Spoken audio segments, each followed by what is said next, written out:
This is part two of the Ref Show. Welcome back. Brian Deane and Keith Hackett with me. You'll know that we've been whistleblowers on youaretheref.com for the serious problem of abuse, particularly of referees in local parks, and how something needs to be done about it. But one of those things is for referees on the field in the professional game to protect those who are in more exposed positions. And we had an incident we want to look at before we resume with the Premier League roundup, coming from Friday night, which has gone somewhat under the radar, probably because it was such a one-sided game. Brighton 5, Fulham 0. But following the award of a penalty for Brighton's first goal, and Andy Martin, one of the You Are the Ref team, actually observed this. Not much has been made of it. He saw a Fulham player clearly push with both hands referee Andy Woolmer, and apparently there was no action taken by the referee other than him pushing the player back. So, well, okay, let's bring a player's view in on this first of all. Brian, what do you think? It's a good bit of banter, isn't it? It takes all the banter. Yeah, well, it takes all the heat out of the situation, doesn't it? I mean, if you send the player off, you know, the game's even more one-sided then, and you know, he probably thought that punishment was enough. So you think that's okay? I think as a player, you're the player involved. Look, I remember saying to a referee in a game, I told him he was having a stinker, and he said, "So are you." Yeah. You know, and then we kind of both sort of like ran off laughing. And but that's verbals, though, Brian. Yeah, but it's not that different, really, is it? I mean, it's not like Paolo Di Canio. You know, we're not. No, perhaps not. But the referee stayed on his feet, to his credit, whereas the referee in that incident didn't. Yeah. We can laugh about this. I mean, a Scottish member of the You Are the Ref team said, "Well, what's to do about this? If it was in Scotland, the referee would headbutt him back and get on with the game," kind of thing. Keith, your take there. Well, I think first of all, as the referee, you've got to have the highest levels of integrity and behaviour. And therefore, in a sense, you're setting the example. It's a little bit like swearing, the odd cuss word from the referee.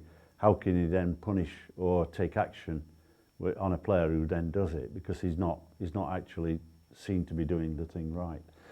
You know, from a perspective of how it cascades down to the junior level, this is the real concern that I have.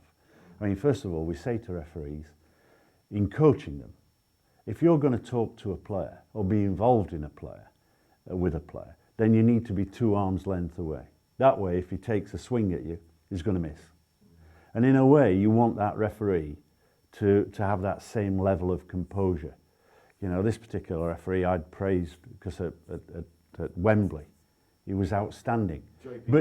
But yeah, he's that type of referee. He like gets involved, and I'm sure it's a bit like heat of the moment, and it's probably that he's walked into the player. But from a playing perspective, you also cannot allow a player to put hands on you. So the pub team players maybe look at that and say, well, it's okay, we can push the referee. And that's the danger. Yeah, I think you know, Keith's hit the nail on the head. You know, it depends on personality, really.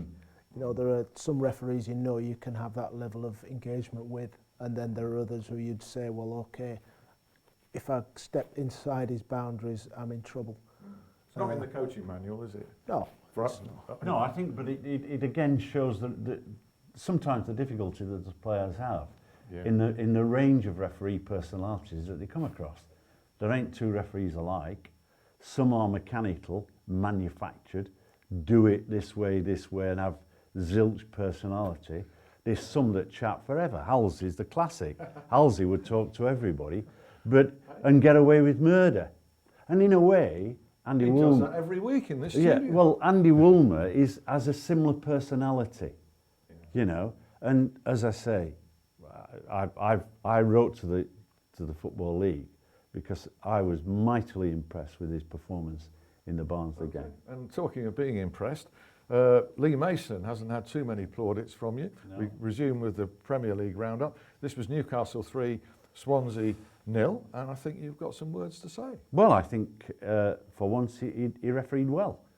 You know, but again, reflecting back, when Mike Riley took over, one of the things he did say at the first conference that every referee would have an equal number of games. He wouldn't adopt the style that Keith Hackett had of saying these are the best referees and they will have the big games. I think it's interesting when you look at the number of games that Clattenburg and Deane have had compared to somebody like Lee Mason. So they are dipping him in and bringing him out, selecting the games, and credit to Lee Mason, he's got through a game and done well. Okay. Great.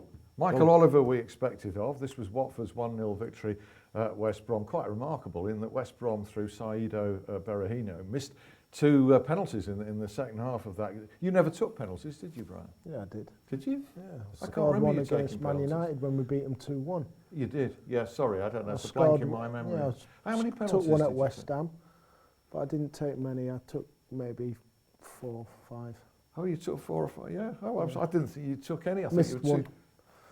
That's not too bad a record. Yeah. So Berahino steps up to take the second one, having missed the first. Amazing. That's quite Showed applaud some it to him. guts though. Yeah. You Yeah, know, yeah. a lot of players would have said, "No, I don't fancy this," but you know, fair play to him. And I think Tony Pulis has backed him as well. Grappling. I've only got one sort of mark against the performance raised by the team. I think you felt Michael Oliver let it go unpunished in that game. Yes. I just, Our old friend. yeah, well, where I sort of make the point, and that is very much that if Michael allows that to happen in the English Premier League, and then in his European games does the same, then he's got a problem, because in Europe they'll frown and come against it very heavily. So Players don't do it as often in Europe though as No. routinely, do they? well, no, Because of and this that makes life a bit easy, but that Yeah. shows how we have allowed, as I have said in the past times many, we've allowed grappling to become an accepted norm within our game, when clearly it should not be. And it's always that risk. I'm always afraid that an injury will occur, or a player will suddenly, in trying to wrestle himself free, deliberately use his elbow. It seems that no matter how much you've said on this subject, and Brian and virtually everybody in this studio, nothing's been done about it. No, In because terms I think now it's a bit late in the season, or one might say that. And I'm not one that says, oh, let's have clampdowns, because I know that's frowned upon from a Premier League point of view. But I do think that next season the referees have got to say, look, as a group, we need to get to grips with grappling. Literally, quite literally. And do something about it. And that means telling the players, informing the clubs, and getting all stakeholders in the game to agree Yeah. that it's an unacceptable part of our game. Just wrapping up then, Norwich 0, Sunderland 3. Outstanding. That was Glenn Turner on RefCam's verdict on the performance of the referee in that game. Andre Mariner, I know you felt that Andre Wisdom could have actually been sent off for the dangerous challenge that produced the penalty. Well, it's over the top. Over the top. Bournemouth 1, Liverpool 2. Mike Jones, guess what? Absolutely no cards whatsoever. Clean sheet for the referee. That's good, isn't it? I think it's good, and let's praise him. I think the reality is, and often we fail to recognise that there are a numerous number of players in the English Premier League that go out on a Saturday afternoon to play a game of football and entertain the public and don't get into conflict, and that makes life really easy for the referee. Good. Okay. Craig Pawson, Everton 1, Southampton 1. I know you've got some technical points. Perhaps we can raise them another day, because you mentioned them before about his proximity to play and his mobility around the field. Yeah, what he's doing is he's stopping for some unknown reason, and then he's trying to recover his position. In recovering his position, he's exposing his lack of a good viewing angle. MLS, do have a look at the You Are the Ref site. Have a look at Guy Beale's RefCam commentary on a game between Orlando and New England. Quite remarkable incidents at the end of that, refereeing mistakes galore, and apparently it would almost seem that some kind of technology was involved, where the referee was in communication with somebody off the field, and there was a suspicion about whether they were actually watching at replays of the incident. So I watched the game, and I watched the RefCam. RefCam's absolutely superb. Guy Beale did a terrific job, and yes, we look at a nonsense penalty first of all. It hit the shoulder of the defender, he gives a foul, and then there's clearly communication, and it's then worsened by the fact that he points to the penalty mark, and he looks confused. And this is Toledo, one of their top referees, and a FIFA international referee, and for a period it looked like a little bit of a mess. Okay, well finally, Chelsea 0, Manchester City 0. Manchester City 3, I should say. I'm talking about a bit of a mess. Not often we leave these two clubs right to the end. So credit to the referee there, Mike Deane, as ever. One big talking point, a correct penalty decision and sending off of the Chelsea keeper, Courtois. Next season, a referee will have a judgment as to whether to send the guy off in that situation, the keeper. The triple jeopardy has been changed. Is that good? I mean, it's only if it's a deliberate attempt to foul. I think that's a good thing, really. I think it's a foul. Nobody's doubting that. It's a penalty. I think that's punishment. That's sufficient, you think? I'm confused with the wording. Yeah. I really am confused with the wording. He's got to make a tricky judgment. Well, at the end of the day, let's not confuse the players. Let's not confuse the public. Let's have a law that spells it out. So if the offence takes place in the penalty area, right, the penalty kick is awarded, and that's it. And that's it. You can give a yellow card, not a red. But no, we confuse it to the point that I've read it about 4 times now, and I'm still thinking I can put a spin on it on various decisions. I'm glad you're confused, because so am I, reading that wording.